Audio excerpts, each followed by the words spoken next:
সব সাহাবায়ে কেরাম আমার নবীজির আশিক,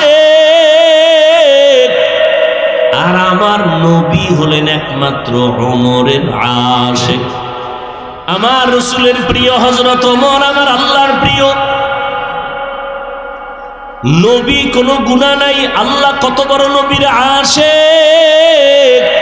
সেই নবীকে আল্লাহ বলেন, ও নবী আপনিও তাকওয়া অর্জন করেন। ইয়া আইয়ুহান নাবিয়্যু তাকিল্লাহ ওয়া লা তুতি'ল কাফিরিনা ওয়াল মুনাফিকিন। ও নবী আপনি কাফের মুনাফিকের অনুসরণ করবেন না, আল্লাহর ভয় অন্তরে জমা করেন। আল্লাহ বলেন তাকওয়া অন্তরে জমা করো। এটা গর্ব থেকে নিয়ে আসো নাই, অন্যের থেকে অন্তরে ঢুকাইতে হবে। কার থেকে ঢুকাইবা?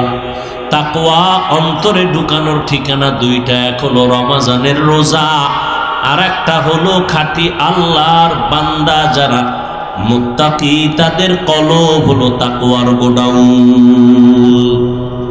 রমজানের রোজার মাধ্যমে অন্তরে তাকওয়া অর্জন করো। খাঁটি আল্লাহ ওয়ালাদের সোহবত আর নেক নজরের দ্বারা অন্তরে তাকওয়া ঢুকাও। যতদিন পর্যন্ত অন্তরে আল্লাহর ভয় না আসবে, ততদিন পর্যন্ত আমি হাফিজুর রহমান কেন, মক্কা মদিনার ইমাম কেন, আমার আল্লাহর নবীও যদি বয়ান করে কপালে কালেমা জুটে না। জাহান্নামের ভয় অন্তরে নাই, এজন্য নবীর মতো ব্যক্তির বয়ান শুনিয়া আবু জাহাল কালেমা পড়ে না। আর যখন জাহান্নামের ভয় অন্তরে ঢুকলো, তখন ওমরের মতো বান্দা নবীকে জবাই করতে গিয়েও কালেমা পড়ে ফেলে। আল্লাহর ভয় অন্তরে জমা করার মানে জাহান্নামের আযাবের ভয়। আল্লাহর ভয় অন্তরে জমা করো। আল্লাহ ওয়ালাদের নেক নজর। লিকুল্লি শাইইন মা'দিনুন ওয়া মা'দিনুত তাকওয়া কুলুবুল আরিফিন। প্রত্যেকটা ভালো জিনিসের একটা গোডাউন আছে, তাকওয়া অর্জন করার গোডাউন হলো আল্লাহ ওয়ালা যারা ওলিয়া উলিয়া আহলুল্লাহ, উলামায়ে আহলে হক যারা, এদের অন্তর হলো তাকওয়ার গোডাউন। দ্বিতীয় কথা আল্লাহ বলেন ওয়ালা তামুতুন্না ইল্লা ওয়া আনতুম মুসলিমুন। মুসলমান না হইয়া তোমরা কবরে আসবা না। কথাটা বেঈমানকে বললে হইতো, এই বেঈমানেরা মুসলমান হইয়া মরবি, কিন্তু কথাটা বলছেন মুমিনেরে, ও মুমিনেরা মুসলমান হইয়া কবরে আসো।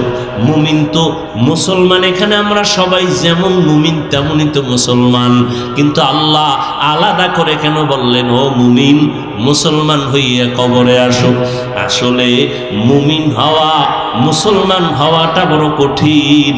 আল্লাহ পাক রব্বুল আলামিন বলেন আমি চাই তোমাকে বিনা হিসাবে জান্নাত দিব, আর বিনা হিসাবে যদি জান্নাত পেতে হয় মুসলমান হইয়া কবরে আসতে হবে। মুসলমান কাকে বলে? বলে যেই ব্যক্তি বিনয়ের সাথে আল্লাহর আনুগত্য করে তাকে বলে মুসলিম। বহু বচন মুসলমান, আনুগত্য করার নাম হলো ইসলাম। বিনয়ের সাথে আনুগত্য করবে অর্থাৎ ওই বান্দার আমল নামায় কোনো গুনাহ থাকবে না। পবিত্র অন্তর যার থাকবে সে বিনা হিসাবে জান্নাতি। বলে পবিত্র অন্তর কেমনে তৈরি করবা? তো গুনাহ তো জীবনে হয়ে গেল, আর ছিলাম দুনিয়াতে বড় পবিত্র। আল্লাহর নবী বলেন সব সন্তানেরা পবিত্র আত্মা নিয়ে জমিনে আসে। এই সন্তান আস্তে আস্তে গুনার কারণে তার আত্মাও পবিত্র হয়।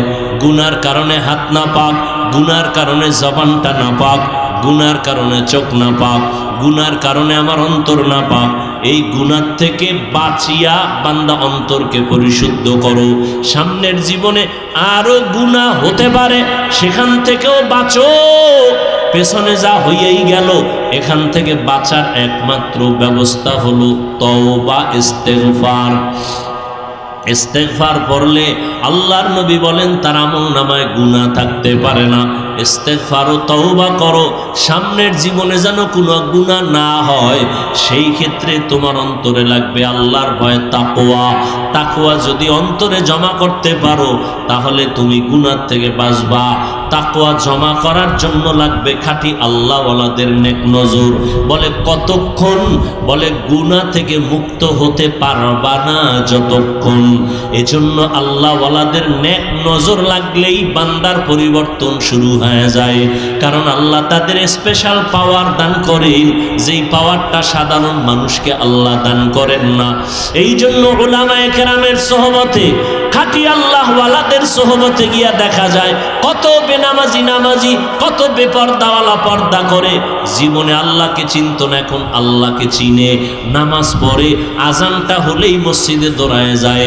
আল্লাহর কোরআন তেলাওয়াতের জন্য বান্দা পাগল, নিজেও তেলাওয়াত করে, সন্তানটাকেও তেলাওয়াত করার জন্য প্রচেষ্টা চালায়, নিজেও পর্দা করে, স্ত্রীকেও পর্দায় রাখার জন্য পাগল হয়ে যায়, একমাত্র উলামায়ে আহলে হকের সোহবতের কারণেই।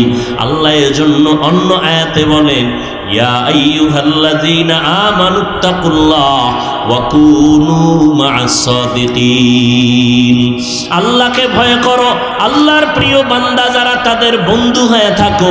এরে নবীর আশিক উম্মতের দল, ও যুবক, আজকে তাকায়া দেখো তোমার মতো কত যুবক স্কুলে পড়ে, কলেজে পড়ে, চাকরি করে, ব্যবসা করে, 5 ওয়াক্ত নামাজ পড়ে, আছে না নেই? জীবনে মাদ্রাসায় পড়ে নাই, এরপরও নামাজ ছাড়ে না। বিষয়টা কি? কলেজে গিয়ে কি নামাজের প্রশিক্ষণ দিছে? কয় না। স্কুলে কি নামাজের ট্রেনিং হয়? কয় হয় না। তো নামাজ পড়ে কেন? বলে এর সাথে কোরআনওয়ালার সম্পর্ক আছে, উলামায়ে আহলে হকের সম্পর্ক আছে, দাওয়াত ও তাবলীগের সম্পর্ক আছে। এই জন্য ছেলেটা কলেজে পড়িয়াও নামাজ ছাড়ে না, স্কুলে পড়িয়াও নামাজ ছাড়ে না। ও যুবক, মনটাকে বুঝাও। ড্রাইভারি করে, রাস্তায় গাড়ি চালায় যুবক, আজান হলে নামাজে দাঁড়ায় যায়। নিজের একটু বুঝাও, তুমি কেন পারবা না?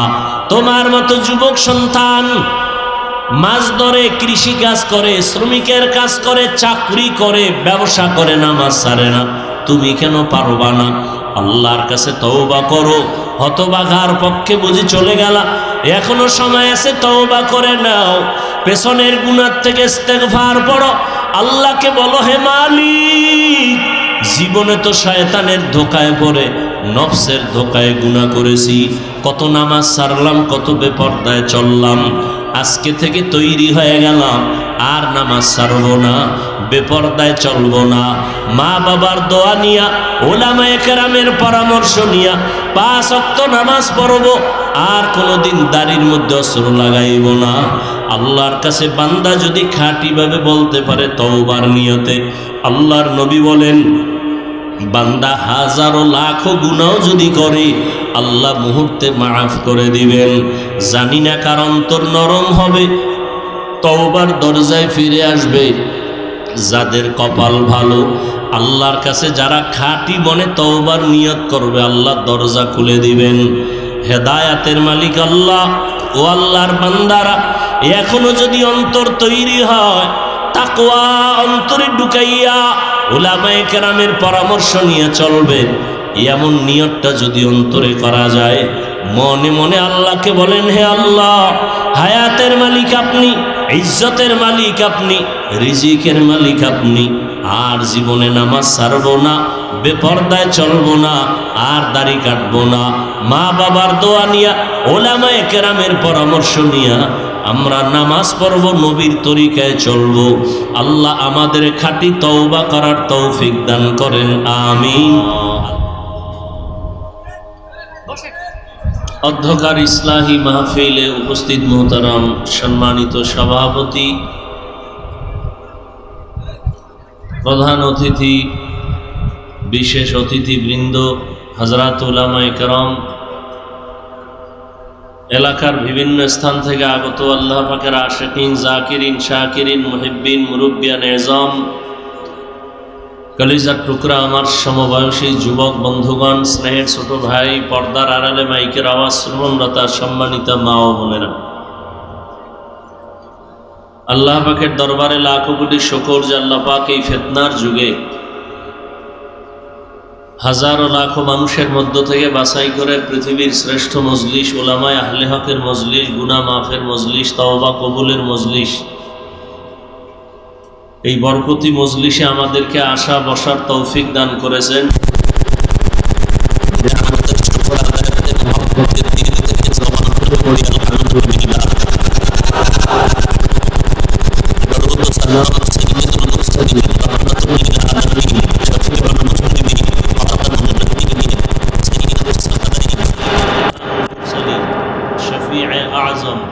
रसूल अकरम रहमत आलम नबीउल अरब अल आजम हबीब किबरिया अशरफुल अंबिया सय्यदुल अंबिया शफीअ महशर साक़ी कौसर आका नामदार मदीना का ताजदार आफ्ताब नबूवत फ़ख्र मौजूदा सय्यदुल मखलूक़ा हज़रत मुहम्मदुर रसूलुल्लाह सल्लल्लाहु अलैहि व आलिहि वसल्लमेर ऊपर সর্বোপরি শুকর যাদের অক্লান্ত পরিশ্রমের মাধ্যমে আজ এই সুন্দর আয়োজন, সময় পরামর্শ অর্থ দিয়ে দোয়া করে উপস্থিত হয়ে মাইক লাইট প্যান্ডেলের ব্যবস্থাপনার মাধ্যমে সহযোগিতার হাত যারা বাড়িয়েছেন, এলাকার যুবক বৃদ্ধ ব্যবসায়ী শ্রমিক চাকুরিজীবী বিভিন্ন শ্রেণী পেশার মানুষ, জনপ্রতিনিধি, প্রশাসন, উলামায়ে হযরত আইম্মায়ে মাসাজিদ মাদ্রাসা কর্তৃপক্ষ প্রত্যেককেই আল্লাহ পাকের খেদমতের বরকতে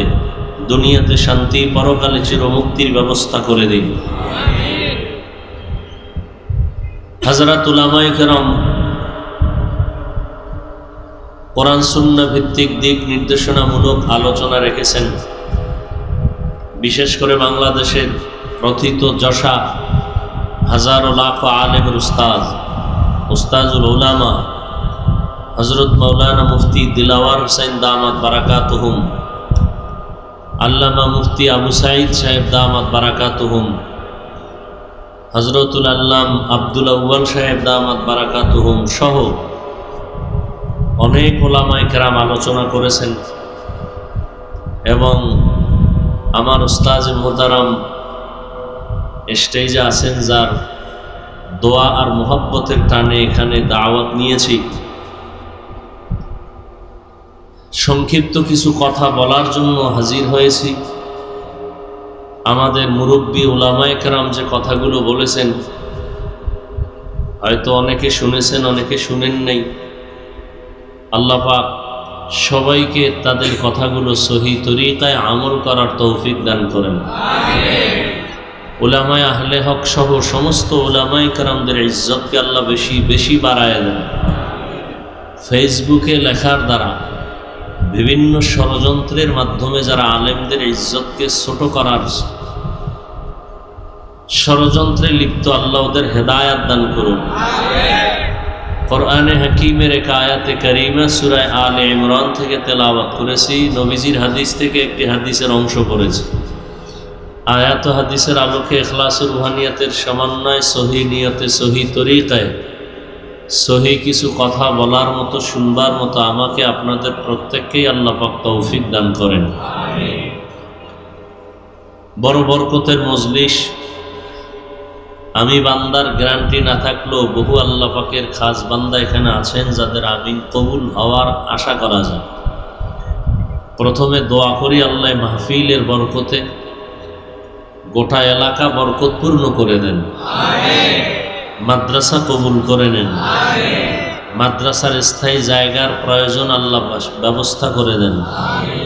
ঘর করার জন্য অনেক অর্থের প্রয়োজন, ইট বালু সিমেন্ট রডের প্রয়োজন, আল্লাহ কুদরতের দ্বারা ব্যবস্থা করেন। আল্লাহ পাক জানেন কিভাবে করবেন। আল্লাহ আসমান থেকে নিচে এসে দিবেন না, আল্লাহ পাক কোনো বান্দা বান্দির মাধ্যমে করবেন।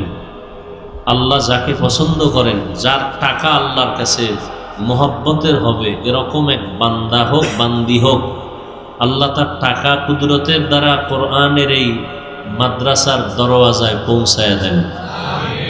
ওলামায়ে কেরাম কারো কাছে গিয়া সুয়াল করবে, দৌড়াবে, এটা শান না। ওলামায়ে কেরামের কাছে অন্য উম্মতরা আসবেন, এটাই শান। আল্লাহ পাক সে ব্যবস্থা করে দেন। আমি যে আয়াত পড়েছি, আল্লাহ পাক রব্বুল আলামিন বলেন, ইয়া আইয়ুহাল্লাযীনা আমানুত্তাকুল্লাহা হাক্কা তুকাতিহ, হে দুনিয়ার মুমিন, তোমরা আল্লাহকে ভয় করো তথা তাকওয়া অর্জন করো, হক আদায় করে বা ভয় করার মতো। ওয়ালা তামুতুন্না ইল্লা ওয়া আনতুম মুসলিমুন, এবং কেউ তোমরা মুসলমান না হওয়া পর্যন্ত মৃত্যুবরণ করিও না। নবীজি বলেন, আলা কুল্লুকুম রাঈন ওয়া কুল্লুকুম মাসউলুন আন রাইয়াতিহি, সাবধান হে উম্মত, তোমরা প্রত্যেকেই দায়িত্বশীল। আল্লাহর আদালতে দায়িত্বের কারণে জবাবদিহিতার কাঠগড়ায় প্রত্যেককেই হাজির হতে হবে। আল্লাহর রাসূল এখানে প্রত্যেকটা মানুষকে দায়িত্বশীল করে দিলেন। হাদিসটা রাসূল যখন সাহাবায়ে কেরামদের সামনে ব্যক্ত করলেন, সাহাবায়ে কেরাম প্রশ্ন করলেন, ইয়া রাসূলুল্লাহ, দায়িত্বশীল কে কার উপর, কি পরিমাণ? নবীজি বললেন, যার অধীনে যারা বসবাস করে, অধীনস্থদের যিনি গার্ডিয়ান, মালিক, কর্তা, তিনি দায়িত্বশীল।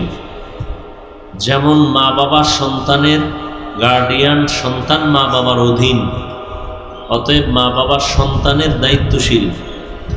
স্ত্রী স্বামীর অধীন, প্রত্যেক স্বামী স্ত্রীর দায়িত্বশীল। প্রত্যেক ছাত্র শিক্ষকের অধীন, শিক্ষক ছাত্রের দায়িত্বশীল। প্রত্যেক ইমাম, খতিব, মসজিদের মুসল্লিদের দায়িত্বশীল। একজন ওয়ার্ডের মেম্বার, কমিশনার, ওয়ার্ডের মানুষের দায়িত্বশীল। ইউনিয়নের চেয়ারম্যান, উপজেলা চেয়ারম্যান, ওই অঞ্চলের ভোটারদের দায়িত্বশীল। এমপি তার আসনের দায়িত্বশীল। সরকার গোটা দেশবাসীর দায়িত্বশীল। উলামায়ে আহলে হক গোটা উম্মতের দায়িত্বশীল।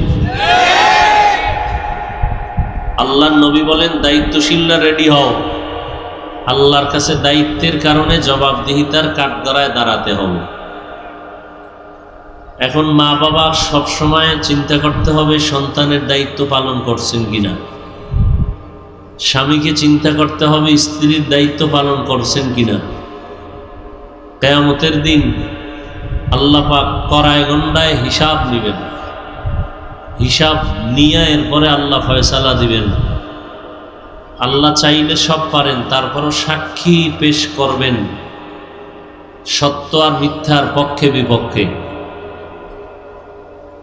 একটা বিচারের ফয়সালাও আল্লাহ সাক্ষী ছাড়া দিবেন না। সাক্ষীও একটা হবে না। জমিনকে আল্লাহ সাক্ষী বানাবেন, অঙ্গ প্রত্যঙ্গকে আল্লাহ সাক্ষী বানাবেন, আমল নামাকে সাক্ষী বানাবেন, ফেরেশতাকে সাক্ষী বানাবেন। এগুলোর সাক্ষী নিয়া এরপরে আল্লাহ বিচারের ফয়সালা দিবেন। অতএব দায়িত্ব পালন করার দরকার। কতটুকু দায়িত্ব পালন করতে পেরেছি? সন্তান হযরত ওমরে ফারুক রাদিয়াল্লাহু তাআলা আনহুর দরবারে বাবার বিরুদ্ধে বিচার দিলেন। বাবা না, সন্তানের বিরুদ্ধে বিচার দিল বাবা। ওমরে ফারুক রাদিয়াল্লাহু তাআলা আনহু সন্তানকে তলব করলেন যে আপনি যেই সন্তানের বিরুদ্ধে বিচার দায়ের করলেন, সন্তানকে হাজির করেন। সন্তান আসলো, এই সন্তান, তুমি তোমার বাবার হক আদায় করো না কেন? সন্তান বললেন, খলিফাতুল মুসলিমিন, বাবার পক্ষ থেকে কি সন্তানের উপরে কোনো দায়িত্ব আছে? ওমরে ফারুক বললেন, হ্যাঁ আছে। বাবা পালন না করলে অসুবিধা? বলে আছে। আমার বাবা তো কোনো দায়িত্ব আদায় করে নেই। প্রথম আমার মা আনতেছিল ঘরের মধ্যে, ভালো ভালো মা ঘরে আনে নেই।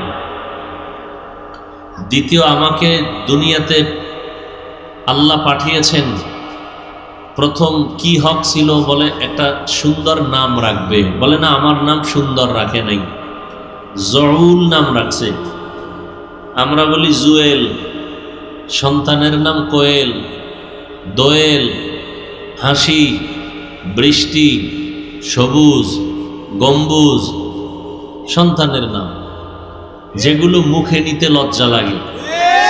অথচ সারা দুনিয়ার কোনো বেঈমানের ঘরে আব্দুর রহমান নামে কোনো ছেলে নেই। সারা দুনিয়ার বিধর্মীদের ঘরে রহিমা নামের কোনো মেয়ে। আমরা কেন এত বেহায়া বেলাজা যে আমরা মুসলমানের ঘরে ঘরে বেঈমানের নাম? কোরআন হাদিসে কি ইসলামের নামে টান পড়ছে? কেন রাখেন না? আল্লাহ এমনি শান্তি দিবে, আল্লাহ আপনার কাছে ঠেকা। অথচ সহিহ হাদিসে আল্লাহ রসুল বলেন, কিয়ামতের দিন একটা মানুষকে শুধু নামের বরকতে নাজাত দিয়ে দিবেন।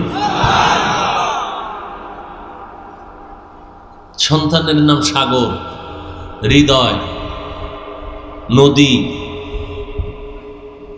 খাল বিলটা বাদ আছে মনে হয়, খাল বিল, মানে এর থেকে নির্লজ্জতার কিছুই হতে পারে না। এজন্য ১৫০০ বছর আগে রসুল বলে গেছেন, লা ইমানা লিমান লা হায়া আলা, যাদের লজ্জা নাই ওদের ইমানই নেই। এগুলো কেন হচ্ছে? শুধু লজ্জা নাই। আগের দিন, আগে বলতে কি ৫০ বছর আগে আমরা দেখছি, আমাদের বয়স আর কত, বাচ্চা হলে মুরব্বীরা আলেমের কাছে যাইতেন, হুজুর একটু খেজুর চিবাইয়া দেন, মিষ্টি চিবাইয়া দেন, আর বাচ্চার একটা নাম রেখে দেন। আর হুজুর টুজুর লাগে না, মোবাইল খুইলা গুগলে ঢুকছে, হ্যাঁ গিয়ে নাম দেখে সন্তানের নাম আছে, সব লাইন দেওয়া, সবুজ, পুতুল, হ্যাঁ সেন্টু, আরো কত কিছু আছে, ব্যাস ওগুলো রেখে দিছে। আর কেউ কেউ চালাক আছে, ওরা ভালো একটা নাম রাখে ঠিক, কিন্তু ওটা ডাকে না। সন্তানের নাম বিপদ, বিপদ, সন্তানের নাম বিপদ। একজন হইনাকা আমার তো মহা বিপদ।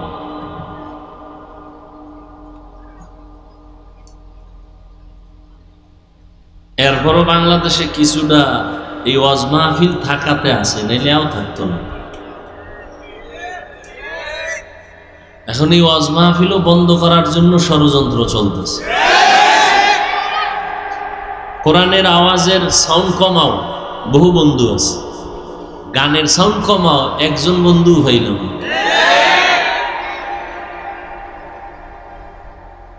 এজন্য কাকে আপনি দোষ দিবেন? সব আওয়ামদের উপরে দোষটা চাপাই দিলে হবে না, নিজের ঘাড়েও কিছু দোষ নেওয়া দরকার, নিজের ঘাড়েও।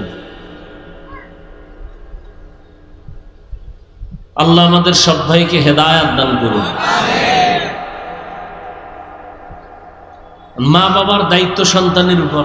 প্রথম একটা নাম রাখবে।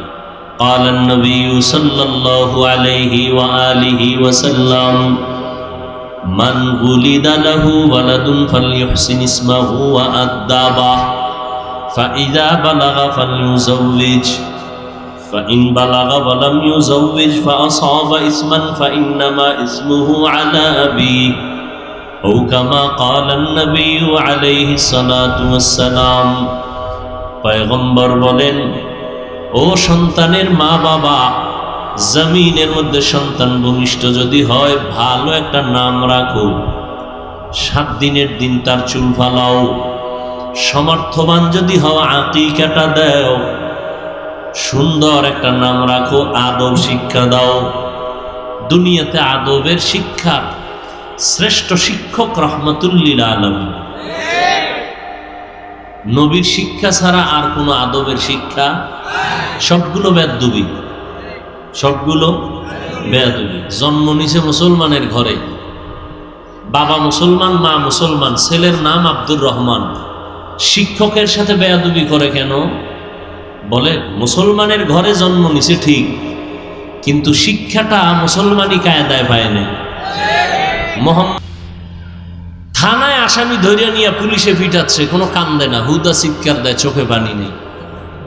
আর ওয়াজের প্যান্ডেলে একজন আল্লাহওয়ালা বয়ান করতেছেন, 200 হাত দূরে বসে একটা যুবক চিৎকার করতেছে, কাঁদতেছে, ওরে মারলো কে?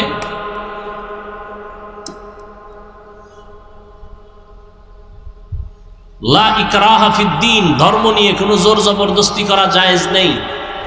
কানে ধরে কাউকে রোজা রাখানো যাবে না, রাখাইলে সওয়াব হবে না। তাহলে এই লোকগুলোরে কি করা যায়? আল্লাহ কয় এদের ওয়াজ করো। ওয়াজ কেমনে ওয়াজ করবা? কয় মাঝে মাঝে কিয়ামতের ঘটনা কও, জাহান্নামের ভয়ের দেখাও, জান্নাতের সুসংবাদ, নেক আমল করলেই শান্তি। মাঝে মাঝে কিস্সা কাহিনী কও। কি কও? মা কিস্সা কাহিনী কয়। ওরা কিস্সা কাহিনীর পৃথিবীর শ্রেষ্ঠ কিতাব কোরআন শরীফ, হাদিস শরীফ কিচ্ছা কাহিনীর শ্রেষ্ঠ কিতাব। ওই মূর্খরা জানে না কোরআন শরীফে হাতির কিস্সা নাই। এই পণ্ডিত সাহেবেরা বলেন না কেন? কোরআন শরীফে সাপের কিস্সা নাই। কোরআন শরীফে গরুর কিস্সা দিয়েই তো সূরা বাকারা শুরু। কিস্সা কাহিনী কয়। কিচ্ছার গাইড বুক শ্রেষ্ঠ কিতাব কোরআন শরীফ, কিচ্ছা কাহিনীর শ্রেষ্ঠ কিতাব হাদিস শরীফ। পিপিলিকার কিস্সা নাই কোরআনে, হাতির কিস্সা নাই, বাঘের কিস্সা নাই। কি আজীব কথা! মশা মাছির কিচ্ছা আছে না নাই? স্পষ্ট। সূরা আনকাবুত, সূরা নমল পিপিলিকার সূরা, সূরা ফিল হাতির সূরা। এই সব ভেজালের মূল। আমি তো মাঝে মাঝে কই যেন জলে এক দলে। আমি যে বলি বেঈমান নিয়ে টেনশন নাই, টেনশন হলো ইসলামের ব্যানারওয়ালা মুনাফিক নিয়া। ভেজাইলে হইল মুনাফিকেরা। চাপাবাজি করে আমরা ইসলাম চাই। তোমার দাড়ি নাই কেন? ইসলাম চাই। মাথায় টুপি নাই কেন? ইসলাম চাই। মদিনার পোশাক নাই কেন? চাপাবাজি করে আমরা ইসলাম চাই। ইসলাম চায় না, ইসলামের নাম ব্যবহার করে ক্ষমতার চেয়ার চায়।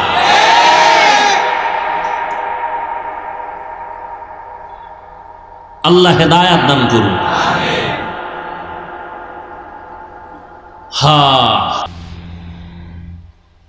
আজকে সারা দেশের মধ্যে হাজারো লাখো মানুষ দিনের পথে তাবলীগের কারণে। কি ঠিক না? রহমতের নবী, কত নরম প্রকৃতির নবী, রহমাতুল্লিল। আল্লাহ কয় ওয়াল আসরি ইন্নাল ইনসানা লাফি খুসর। আসরের শপথ, সব মানুষ জাহান্নামে।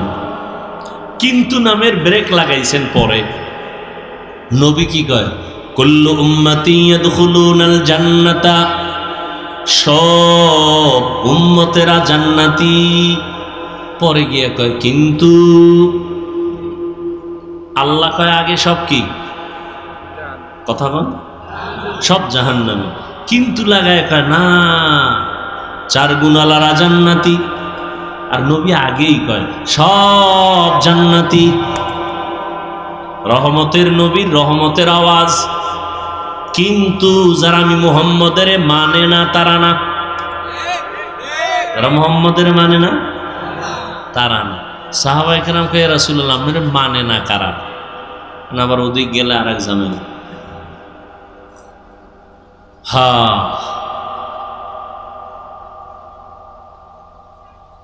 আল্লাহ আমাদের হেদায়াত দান করুন। এক যুবক গেছে নবীর গেছে। কোথায়? এই কথাটা সেদিন এক জায়গায় মনে হয় বলছিলাম। নবীজির কাছে গিয়া কয় ইয়া রাসূলুল্লাহ একটা পাপের অনুমতির জন্য হয়েছে। কিসের? বুঝেননি আমার কথা? বুঝেন কিসের অনুমতি? আচ্ছা চিন্তা করেন তো, দোজাহানের সরদার, তার কাছে সাহাবায়ে কেরাম বসা, কষ্টি পাথর সব। এই যুবক গিয়ে আমি একটা পাপ করব, অনুমতি চাই। কি পাপ? কয় জেনা করব। কি করবে? আচ্ছা আমার দ্বারা যদি এরকম কেউ ওই রাস্তায় একজনে ধরছে, কই যাও? কয় হুজুরের দ্বারা। কেন? এই পাপের জন্য অনুমতি। কি পিডাটা তো হয়নি শুরু হয়ে যাবে, তোরা এখানে অনুমতি দিয়ে দিই।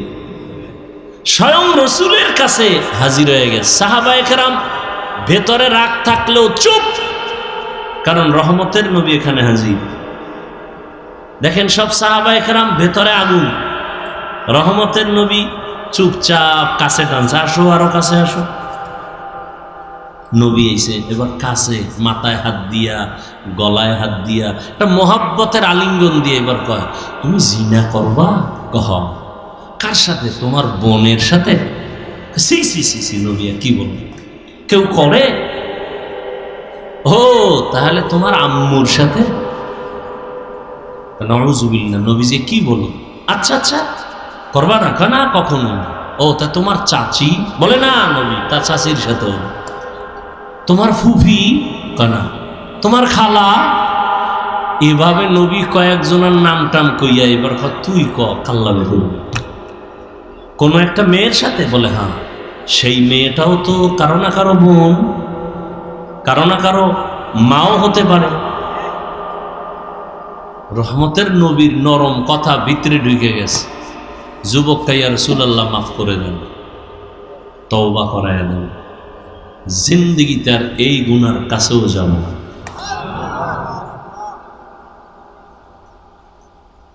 আহ ফাবিমা রাহমাতিন মিনাল্লাহি লিনতা লাহুম ওয়ালাউ কুনতা ফাদদান গালিযাল কলবি লানফাদ্দু মিন হাওলিক। ও নবী, আপনার অন্তর খুব নরম, যদি কঠোর হইতো তাহলে সব ভেঙে যাইতো, ভেঙে, কিন্তু নরম, এতটাই নরম যে আপনার কথা শুনে দুশ্মনও বন্ধু হয়ে যায়। লা তামুদ্দান্না আইনাইকা ইলা মা মাত্তা'না বিহি আজওয়াজাম মিনহুম ওয়া লা তাহজান আলাইহিম ওয়াখফিজ জানাহাকা লিল মুমিনিন। নবীরে কয় আপনি মুমিনদের বেলায় ডানা মেইলা বিছায়া দেন, ডানা বিছায়া দেন, সবাই যেন আইসা জায়গা পায়, হিংসার বিন্দু কোনো যেন আশ না থাকে। ডানা বিছায়া দেন মুমিনের জন্য। এই জন্য মাত্র 13 বছর পৃথিবীর নিকৃষ্ট জাতি মক্কার মানুষ, ইতিহাসের পৃষ্ঠায় নিকৃষ্ট মানুষ মক্কার মানুষ, চূড়ান্ত লম্পট আর চরিত্রহীন এই মানুষগুলোকে মাত্র 13 বছরে এতটাই দামি বানাইলেন যে আল্লাহ লিস্টি দিয়া জিব্রাইলকে কয় রসুলকে বলো এই লিস্টিতে যাদের নাম আছে এরা বিনা হিসাবে জান্নাতি। কয় বছরের ব্যবধান? মাত্র 13 বছর।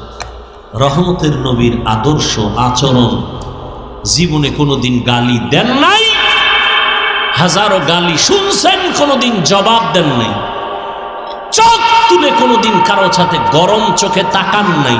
ইনি হলেন রহমতের নবী, মুনাফিক না।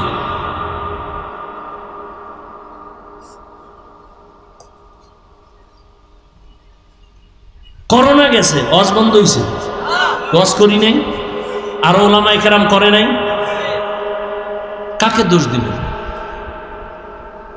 আমি এখানে ওয়াজ করবো, মানুষ দিনের কথা শুনবো, আমি উঠাই উল্টা পাল্টা শুরু করলাম। কোন নায়িকা কি করছে, কোন নায়ক কি করছে, এটা এখানে বলার জিনিস নেই। মানুষের কাছে মোবাইল আছে, কি হইতেছে না হইতেছে মানুষ দেখতেছে না। আমি বক্তা, মানুষ আসছে একটা ভক্তি নিয়ে। সেদিন এক জায়গায় গেছি, হুজুর অমুক বক্তা রে দাওয়াত দিয়ে আমাকে এলাকায় নিষেধ। কে? ওর বয়ান তো খারাপ না। কয় না, পাবলিক তো বড় কঠিন। কি হয়েছে? কয় স্টেজে ওঠার আগে গেছে বাথরুমে, ও অজু না কইরা ওয়াজ শুরু করছে। যারা একটু মোটামুটি নামাজ, এরা কইছে জীবনে আর ওয়াজই শুনুন। সাধারণ মানুষ কতটা ভক্তি করে আলেমকে, পজিটিভ নেন নেগেটিভ নেন কেন? সাধারণ মানুষ আমাদেরকে কতটা মহব্বত করে। এই মহব্বতটা কি টাকা দিয়ে হয়? আল্লাহ অন্তরে ঢুকাইয়া দিছেন কোরআনের বরকতে। উঠা নায়িকা কি করছে, অমুকে কি করছে। আমার এখানে প্রত্যেক মাসের দ্বিতীয় শুক্রবার ইসলাহি ইজতেমা হয়, ওলামাদের জন্য আলাদা একটু সময় দেই। এই বিষয়গুলো আমি বলি। বয়ানকে আরো সংযোজন করা দরকার, সংযত হওয়া দরকার, মার্জিত ভাষায়। এখন আর কোনো গোয়েন্দা টোয়েন্দা লাগে না। সেদিন গেছি এক জায়গায়, ওয়াজ করতেই দেবে না আমার ভিন্ন পার্টি, যারা আমাকে কাফের কইলে খুব খুশি। হ্যাঁ, পরে কইলাম ভাই কাফের টাফের বলা বাদ দাও, কিছুদিনের মধ্যে আমাদের সব আলেম এক স্টেজে চলে আসবে ইনশাআল্লাহ। আপনারা সাধারণ মানুষ কিলাকিলি করে লাভ কি? ওলামাদের মধ্যে দূরত্ব কিন্তু কমতেছে, খেয়াল করছেন কেউ? কোনো হুশই নেই। ওলামায়ে কেরামদের মাঝে দূরত্ব কমতেছে আগের তুলনায়। এরপরে কোনো আলেম এখন মন গড়া বয়ান কইরা কেউ ধরা লাগবে না, সার নাই, একটু উল্টাপাল্টা কইছি, পরের 2-3 দিন পর আবার লাইভে একা ভুল হয়ে গেছে। যুগটা কেমন যুগ দেখছেন নি? এখন আর কেউ ধরার দরকার নাই, নিজেই ধরা। অতএব সবাই এক হওয়ার চেষ্টা করেন। আজকে বাংলাদেশে মসজিদ বেশি না কম? মাদ্রাসা, তাবলিগ, আলেম ওলামা, ছাত্র, পীর মুরিদি বেশি, হাতে গোনা মাত্র কয়েকটা নাস্তিক। এরপর আমরা দুর্বল কেন? বিষয় কি? একমাত্র কারণ আমাদের ভেতরে একতাবদ্ধতা নাই। সাপ বেজির লড়াই চলে আমাদের অন্তরের ভেতরে। আল্লাহ লড়াইয়ের থেকে, হিংস্র আক্রমণ থেকে আল্লাহ আমাকে হেফাজত করেন, গোটা উলামায়ে কেরামদেরকে হেফাজত করেন। এক মঞ্চে, এক মনে, এক ধ্যানে, ইখলাসের সাথে দ্বীনের কাজ করার সবাইকে তৌফিক আল্লাহ দান করেন। ফেসবুক লে সারাদিন, আরে আলেম আলেমের কিছু বলবে সেটা ভিন্ন কথা। তুমি ক্লাস 8-এ পড়ো, না হয় মাদ্রাসায় তুমি কাফিয়া পড়ো, না হয় শারহে বেকায়া পড়ো। তোমার এইরকম দুঃসাহস কেমনে হলো যার একজন আলেমের বিরুদ্ধে ফেসবুকে লেখো? মা বাবার অভিশপ্ত সন্তান ছাড়া আলেমের বিরুদ্ধে ফেসবুকে লিখতে পারে না। মা বাবার অভিশপ্ত সন্তান, ওর উপরে মা বাবার বর্তোয়া, মা বাবার অভিশাপ। এমন সন্তানেরাই আলেমদের বিরুদ্ধে লিখতে পারে, এছাড়া কেউ পারে না।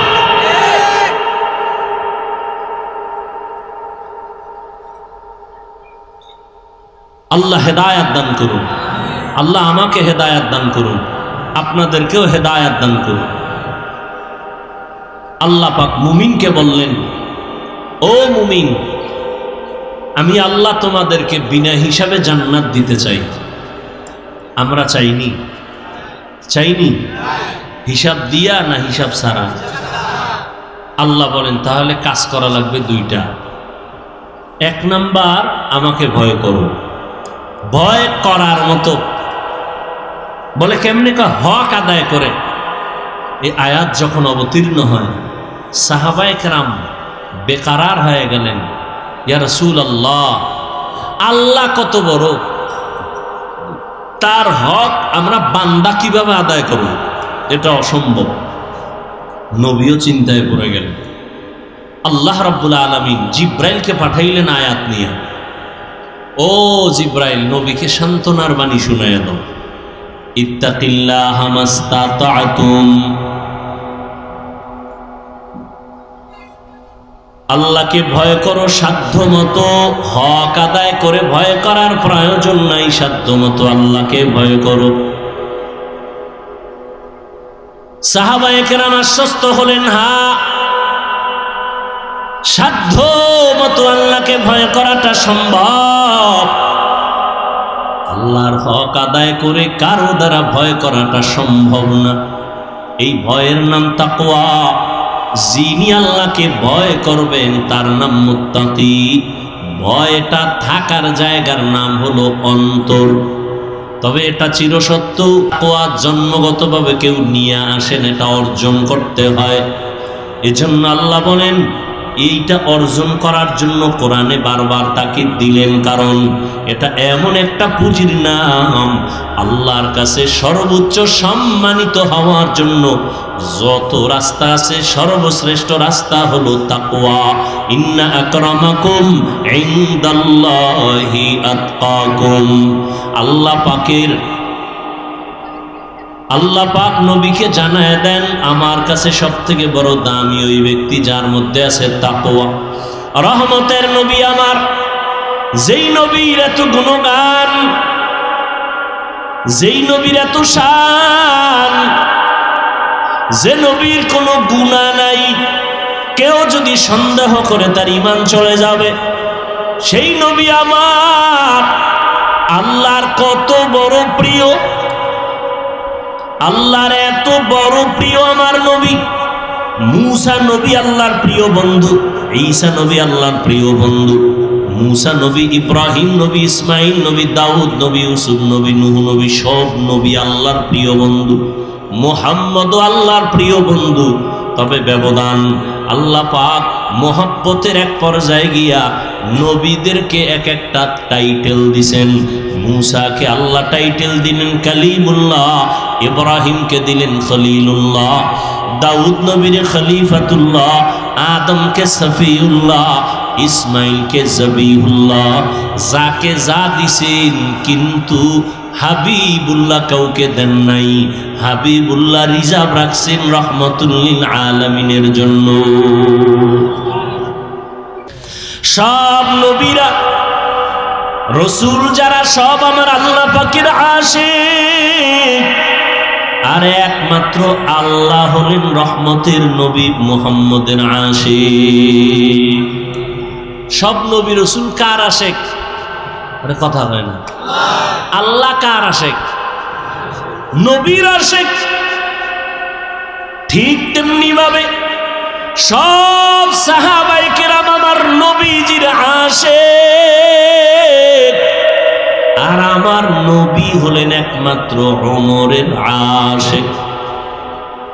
এবার বুঝেন ওমরের দাম কত। সেই ওমরের সাথে অনেকে রাগ কইরা 20 রাকাত তারাবি পড়ে না। ওমরের সাথে রাগ করছে, ওমরের মানি না তো কারে মানো? কয় মুহাম্মদের মানি। অতি ভালো ভালো, আল্লাহ হেদায়েত দান করুন। আমার রাসূলের প্রিয় হযরত ওমর আমার আল্লাহর প্রিয় নবী, কোনো গুনাহ নাই। আল্লাহ কত বড় নবীর আশিক। সেই নবীকে আল্লাহ বলেন, ও নবী আপনিও তাকওয়া অর্জন করেন। ইয়া আইয়ুহান নাবিয়্যু তাকিল্লাহ ওয়া লা তুতি'ল কাফিরিনা ওয়াল মুনাফিকিন। ও নবী আপনি কাফের মুনাফিকের অনুসরণ করবেন না। আল্লাহর ভয় অন্তরে জমা করেন। আল্লাহ বলেন তাকওয়া অন্তরে জমা করো। এটা গর্ব থেকে নিয়ে আসো নাই, অন্যের থেকে অন্তরে ঢুকাইতে হবে। কার থেকে ঢুকাইবা? তাকওয়া অন্তরে ঢুকানোর ঠিকানা দুইটা, এক হলো রমজানের রোজা, আর একটা হলো খাঁটি আল্লাহর বান্দা যারা মুত্তাকি, তাদের কলব হলো তাকওয়ার গোডাউন। রমজানের রোজার মাধ্যমে অন্তরে তাকওয়া অর্জন করো। খাঁটি আল্লাহ ওয়ালাদের সোহবত আর নেক নজরের দ্বারা অন্তরে তাকওয়া ঢুকাও। যতদিন পর্যন্ত অন্তরে আল্লাহর ভয় না আসবে, ততদিন পর্যন্ত আমি হাফিজুর রহমান কেন, মক্কা মদিনার ইমাম কেন, আমার আল্লাহর নবীও যদি বয়ান করে কপালে কালেমা জুটে না। জাহান্নামের ভয় অন্তরে নাই। এজন্য নবীর মতো ব্যক্তির বয়ান শুনিয়া আবু জাহাল কালেমা পড়ে না। আর যখন জাহান্নামের ভয় অন্তরে ঢুকলো, তখন ওমরের মতো বান্দা নবীকে জবাই করতে গিয়েও কালেমা পড়ে ফেলে। আল্লাহর ভয় অন্তরে জমা করার মানে জাহান্নামের আযাবের ভয়। আল্লাহর ভয় অন্তরে জমা করো। আল্লাহ ওয়ালাদের নেক নজর। লিকুল্লি শাইইন মা'দিনুন ওয়া মা'দিনুত তাকওয়া কুলুবুল আরিফিন। প্রত্যেকটা ভালো জিনিসের একটা গোডাউন আছে। তাকওয়া অর্জন করার গোডাউন হলো আল্লাহ ওয়ালা যারা ওলিয়া উলিয়া আহলুল্লাহ, উলামায়ে আহলে হক যারা, এদের অন্তর হলো তাকওয়ার গোডাউন। দ্বিতীয় কথা আল্লাহ বলেন, ওয়ালা তামুতুন্না ইল্লা ওয়া আনতুম মুসলিমুন। মুসলমান না হইয়া তোমরা কবরে আসবা না। কথাটা বেঈমানকে বললে হইতো, এই বেঈমানেরা মুসলমান হইয়া মরবি, কিন্তু কথাটা বলছেন মুমিনেরে, ও মুমিনেরা মুসলমান হইয়া কবরে আসো। মুমিন তো মুসলমান, এখানে আমরা সবাই যেমন মুমিন তেমনই তো মুসলমান, কিন্তু আল্লাহ আলাদা করে কেন বললেন ও মুমিন মুসলমান হইয়া কবরে আসো? আসলে মুমিন হওয়া মুসলমান হওয়াটা বড় কঠিন। আল্লাহ পাক রব্বুল আলামিন বলেন, আমি চাই তোমাকে বিনা হিসাবে জান্নাত দিব, আর বিনা হিসাবে যদি জান্নাত পেতে হয় মুসলমান হইয়া কবরে আসতে হবে। মুসলমান কাকে বলে? বলে যেই ব্যক্তি বিনয়ের সাথে আল্লাহর আনুগত্য করে তাকে বলে মুসলিম। বহু বচন মুসলমান, আনুগত্য করার নাম হলো ইসলাম। বিনয়ের সাথে আনুগত্য করবে অর্থাৎ ওই বান্দার আমল নামায় কোনো গুনাহ থাকবে না, পবিত্র অন্তর যার থাকবে সে বিনা হিসাবে জান্নাতি। বলে পবিত্র অন্তর কেমনে তৈরি করবা? তো গুনাহ তো জীবনে হয়ে গেল, আর ছিলাম দুনিয়াতে বড় পবিত্র। আল্লাহর নবী বলেন সব সন্তানেরা পবিত্র আত্মা নিয়ে জমিনে আসে। এই সন্তান আস্তে আস্তে গুনার কারণে তার আত্মাও পবিত্র হয়। গুনার কারণে হাত না পাক, গুনার কারণে জবানটা না পাক, গুনার কারণে চোখ না পাক, গুনার কারণে আমার অন্তর না পাক। এই গুনার থেকে বাঁচিয়া বান্দা অন্তরকে পরিশুদ্ধ করো।